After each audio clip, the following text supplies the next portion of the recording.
Ayo revolusi,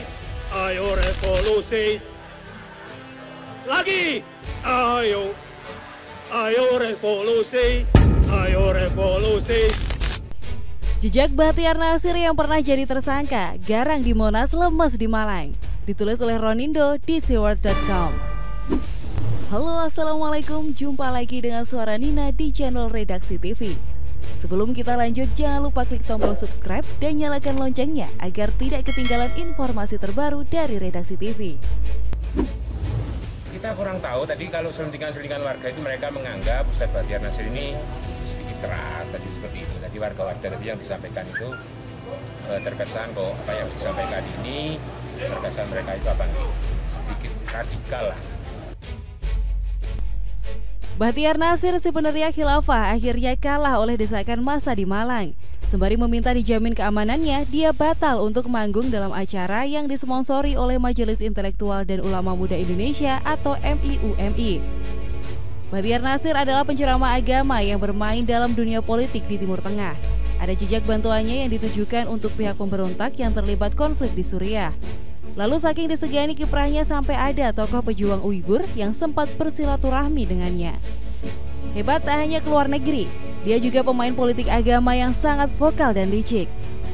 Dialah pentolan yang menanggung untung dengan menggelar demo yang disponsori secara ratusan miliar. Maka dari situlah gerakannya makin lama makin besar, mendapat angin dan melambung berkat sponsor yang bak air bah tadi.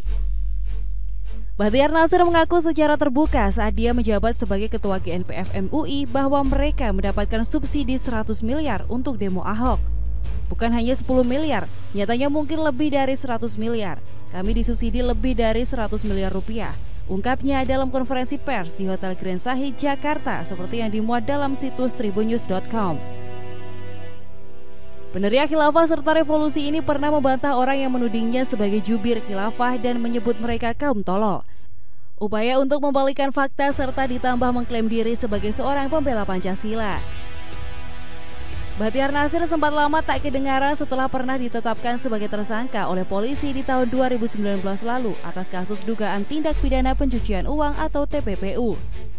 Kasus dugaan TPPU YKUS itu sudah ditangani Bareskrim pada 2017 lalu. Saat ini polisi menegaskan ada aliran dana dari Bahtiar Nasir yang merupakan ketua GNPF MUI ke Turki. Padahal dana yang dikumpulkan di rekening YKUS untuk donasi aksi bela Islam 411 dan 212 diduga dana tersebut diselewengkan. Pada masa ketika Bareskrim memproses hukum itulah maka pendukungnya ramai meneriakan dan menuding kriminalisasi ulama kepada pemerintah.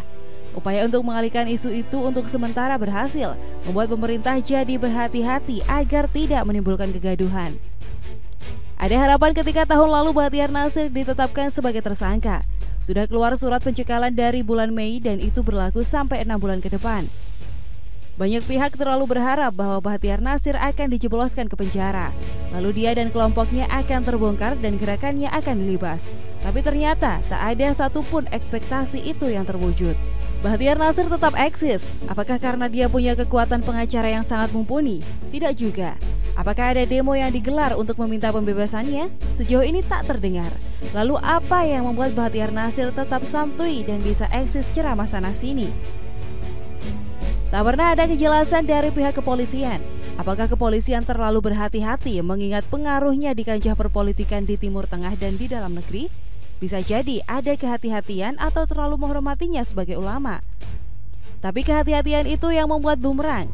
Dengan penanganan yang serba hati-hati, maka penceramah provokatif dan kontroversial ini tetap memiliki ruang gerak yang bebas. Maka kedatangannya ke Malang menimbulkan keheranan penulis, kok masih bisa melenggang ke Malang? Bahtiar Nasir ini memang sakti. Pelopor minuman kencing onta ini masih terus melenggang sana-sini dengan membawa agenda yang jelas berbeda dengan penceramah agama yang baik. Tapi sesakti-saktinya peminum kencing onta ini tetap akan kena batunya. Ini yang dialami dengan penolakan oleh massa dan umat di Malang. Orang Malang rupanya diremehkan oleh Bahtiar Nasir. Dai ini berpikir bahwa Malang itu adem. Ada kelompok pendukungnya yang akan menyambut dan mendengarkan ceramah agama yang kerap bermuatan politik dan banyak gado-gadonya.